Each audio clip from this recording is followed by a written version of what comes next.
ভালো স্যালারি পাইতেছি, চিকিৎসা ভাতা পাইতেছি। টিসিবি পণ্যটা দেওয়ার কথা ছিল, সেই টিসিবি পণ্যটা আমরা এখন পাচ্ছি না। সরকার যেন আমাদের গার্মেন্টস কর্মীদের জন্য একটা রেশন কার্ডের ব্যবস্থা করে। ওটা যদি চালু করে তাহলে আমরা খুবই উপকৃত হব। আমরা চাই আমাদের কাজের পরিবেশটা যেন শান্তশিষ্ট থাকে। অথচ 2023 সালের নভেম্বরে তৈরি পোশাক খাতের শ্রমিকদের ন্যূনতম বেতন যখন 12,500 টাকা করা হয়, তখনই আশ্বাস দেওয়া হয়েছিল রেশন সুবিধাও পাবেন তারা। এরপর নানা উদ্যোগ ভেস্তে যাওয়ার পর গত অক্টোবরে পোশাক শ্রমিকদের মধ্যে ভর্তুকি মূল্যে টিসিবির পণ্য বিক্রি শুরু করে বাণিজ্য ও শ্রম মন্ত্রণালয়, তবে তা চালু রাখেনি সরকার।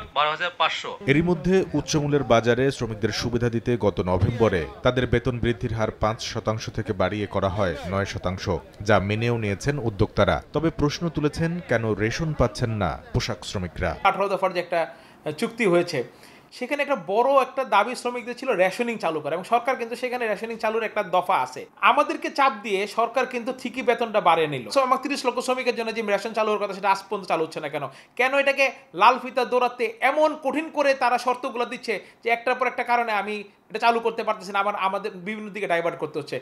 সহজভাবে কেন তারা আমার শ্রমিককে কেন তারা রেশনটা দিচ্ছে না? উদ্যোক্তারা লাল ফিতার দৌরাত্ম্যকে দায়ী করলেও সরকারি বিপণন সংস্থা টিসিবি বলছে, সুবিধাভোগীদের সঠিক তালিকা না পাওয়ায় পোশাক শ্রমিকদের রেশন দিতে পারছেন না তারা। টিসিবি বাণিজ্য মন্ত্রণালয়ের মাধ্যমে বিজিএমইকে চিঠি লিখেছে, তাদের কোন গার্মেন্টসের কতজন ওয়ার্কারের জন্য পণ্য দিতে চায় সেই লিস্টটা আমাদের কাছে প্রেরণের জন্য। আমরা এখন পর্যন্ত লিস্টটা পাইনি, তবে টিসিবি প্রস্তুত আছে। বাজার বাস্তবতায় যেন সব খাতের শ্রমিক সরকারের নেয়া খাদ্যভিত্তিক কর্মসূচির সমান সুযোগ পান, সেই তাগিদ দিচ্ছেন অর্থনীতিবিদরা। সরকারকে এমনভাবে চিন্তা করতে হবে যে সুবিধাটা আমরা সব শ্রমিককে যেন দিতে পারি, কোনো একটা পার্টিকুলার সেক্টরের কথা চিন্তা না করাই ভালো। গেল আগস্ট সেপ্টেম্বরের শ্রমিক অসন্তোষ থামাতে যে 18 দফা স্বাক্ষর করেছে শ্রমিক, মালিক ও সরকার পক্ষ, সেখানেও অগ্রাধিকার পেয়েছে শ্রমিকদের রেশন দেওয়ার বিষয়। 18 দফা দাবির বিষয়ে আমরা একমত পোষণ করেছি। কামরুল হাসান সবুজ, সময় সংবাদ, ঢাকা।